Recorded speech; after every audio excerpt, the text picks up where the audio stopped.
Hello YouTube.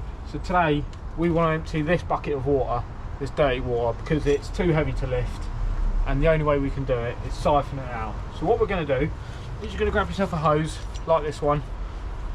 Make sure this is deep inside the bucket itself and stays there. Then at the other end of the hose, what you want to do is,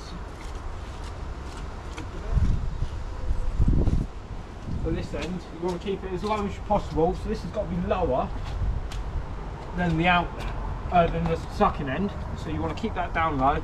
Once you get it going, that's it, you're away.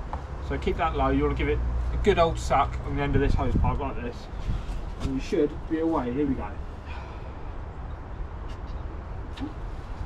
There she goes. Keep it down, keep it down. There she goes. So once you started, let her run for a few minutes. She'll pick up the pace until that is empty. So once this water level gets below the hose pipe line, it will then stop siphoning. And there you go, that is how you siphon a bucket of water. Hope this helps. Don't forget to like and subscribe.